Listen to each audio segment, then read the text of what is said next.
Hi guys, wanted to give you a quick walkthrough of what it's like to use the Mango mobile software on your phone for our Route Manager program.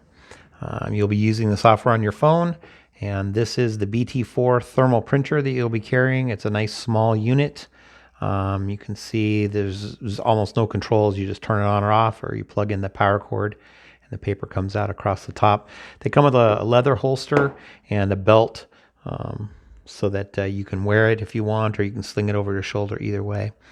All right, so to start the program, you just tap the icon. You'll choose your name from a drop-down list, put in your password, and then you're going to go. Now, every morning you have to download for the day. So to download, we go to here. This is the computer, this is the handheld. So you're going from the computer to the handheld, you're doing a download. You want to make sure that your route number is correct in here.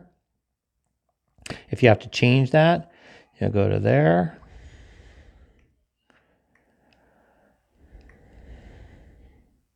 And you begin transfer. Again, you only do this once in the morning. At the end of the day, after everything's done, then you do an upload. And so it's very important to understand that do not do an upload at the end of the day until you are completely done for the day. There's no way around this, and you can never go back and service a customer that day if you've already done an upload.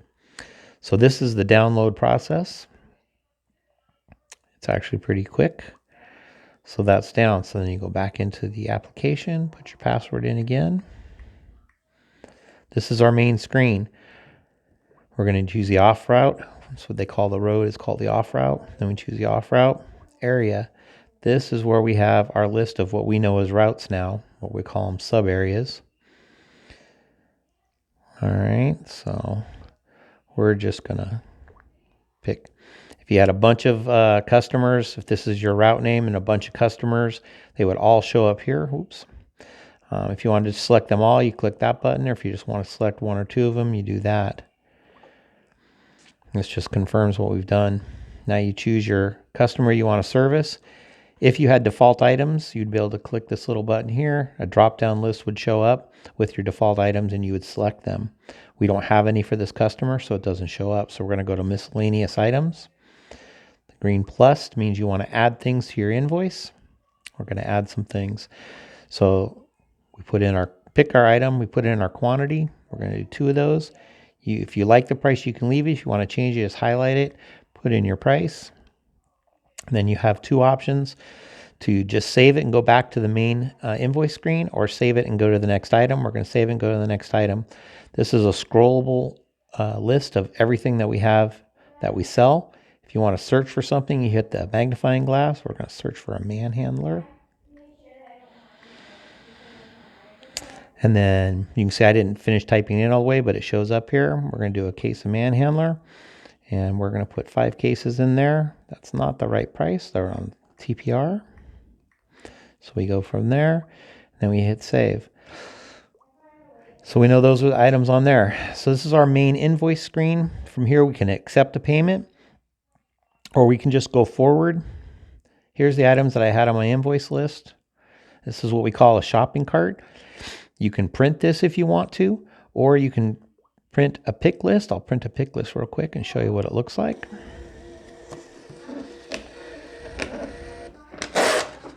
So this is a pick list. So you'd be able to take this and go back to your truck, and you can see on there I need some Hot Pockets and I need some pizza.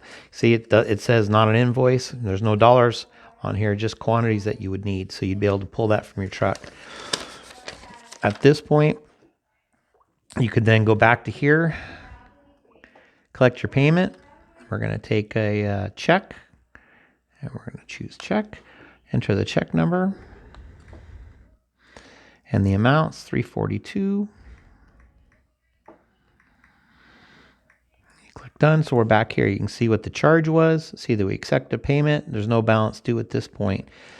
These buttons down here tell us the equipment that we have, any notes if we want to add notes or read notes about what's going on. Obviously, there's none there.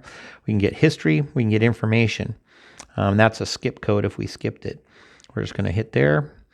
Out of stock. Don't worry about this screen. We're going to ignore this screen because we're not currently doing anything with stock or inventory on the trucks. We're not controlling that. So just go ahead and skip that screen. Now we're at the point where we can email the invoice if we wanted to. If we need to add PO information. If we wanted to take a picture of something on site and have it added to the account, we can do that. If we want to add default products, we can do that. If we want to add notes to the account, we can do that. This is where you tell it how many invoice copies you want to print out. We're going to tell it just print one copy. We're going to move on. Now you'd hand this to your customer. They can read it because it's reversed. So they would go ahead and sign it. It does take a minimum amount of pixels to accept. Then you have to type in their name. It takes a minimum of 3 characters, and then it prints.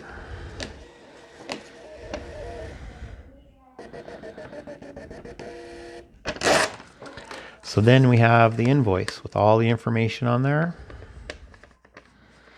You can see the items with the dollar amounts. Then you have our totals. Shows that we accepted a payment. Shows that we have the check number. You can see their signature at the bottom, and you can see the reason why we want to print their name there is because you can't read the signature. So at this point, it also gives you the option, do you want to reprint the invoice? We're going to say no. And then it goes back to our screen. We can select our next customer.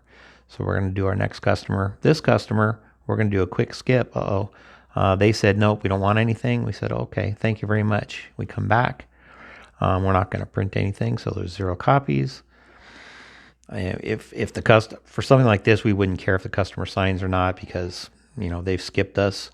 So we'd accept that, and then we would just put in whatever. And done. So now we're done for the day. So now we're going to do an upload. So say we were done. We've done everything that we needed to do for that day. We're going to go back to our icon there. We hit our setups. Now we're going to go from our handheld to our server. Click on that. We're going to do today's transactions. Begin transfer. And this is the transfer again at the end of the day. Only at the end of the day. So once in the morning, you're downloading into your handheld. Once at night, you're uploading from your handheld up to the server. You click OK. And we go back out to the main screen. In red, it says the sync is complete. You're done. We worry about tomorrow. That's a brief overview, very brief overview. We'll go into lots of detail as we go forward, but I just wanted to give you guys an idea of what's going on. Hope this helped. Thanks.